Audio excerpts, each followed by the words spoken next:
Assalamualaikum warahmatullahi wabarakatuh. Nama saya Ai Siti Hasanah.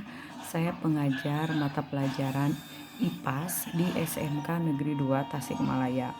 Saya mengajar mengenai usaha, yakni gaya yang diberikan kepada benda sehingga bendanya berpindah.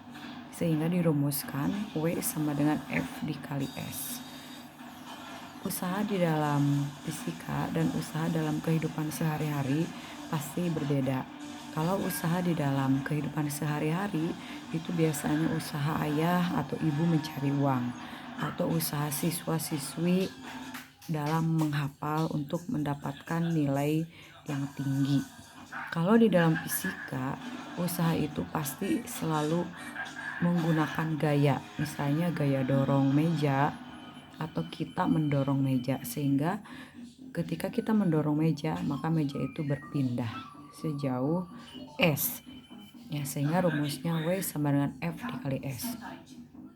Nah, kemudian ada hubungan antara usaha dengan energi.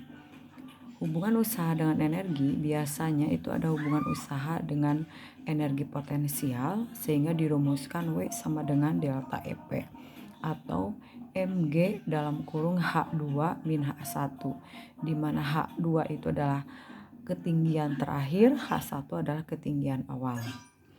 Kemudian ada hubungan usaha dengan energi kinetik, sehingga dirumuskan W sama dengan setengah M Pi 2 kuadrat min Pi 1 kuadrat.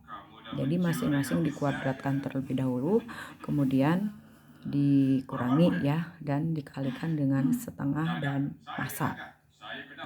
Kemudian saya menerangkan mengenai materi daya ya. Daya itu usaha dibagi dengan waktu.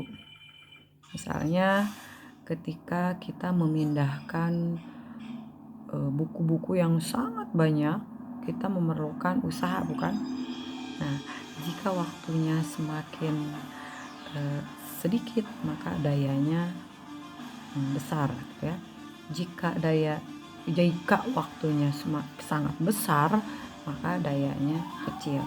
Maka jika kita ingin mendapatkan daya yang besar, misalnya kita mengangkut buku yang begitu banyak atau mengangkut batu yang begitu banyak dari jalan raya menuju rumah, maka jika ingin mendapatkan daya yang besar, kita menggunakan alat bantu, misalnya menggunakan alat bantunya itu berupa kereta atau ya, yang bisa mengangkut barang-barang tersebut, sehingga mendapatkan daya yang besar daripada kita mengangkat barang-barang yang banyak tapi dengan tangan kita hanya satu-satu.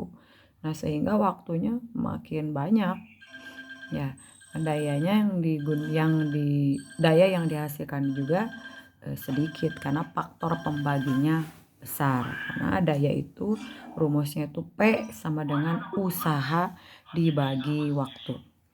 Kemudian ada yang namanya juga efisiensi. Nah, efisiensi itu P out dibagi dengan P input dikali 100%. Nah, jika kita mendapatkan efisiensi yang 50% ke atas, maka mesin atau barang itu sangat bagus gitu ya. Misalnya motor kita menggunakan BBM, daya keluarannya berapa, misalnya daya inputnya berapa, kemudian dikali 100%, ketika misalnya ngisi bensinnya 5 liter, kemudian jarak yang ditempuhnya misalnya sampai dari daerah A ke daerah B, maaf ya, hanya 5 liter mah nggak mungkin kan kota A ke kota B gitu kan, tapi paling dari kampung apa ke kampung apa lagi gitu ya. Nah, ini ada efisiensinya. Jika nilai efisiensinya itu besar, misalnya nyampe 90%, berarti mesin atau alat yang kita gunakan itu bagus gitu ya. Ya, mungkin hanya itu yang saya terangkan pada anak-anak setelah kemarin mengenai energi, sekarang mengenai usaha. Dan alhamdulillah di SMK Negeri 2 Tasikmalaya anak-anaknya paham. Demikian dari ulasan materi dari saya. Assalamualaikum warahmatullahi wabarakatuh.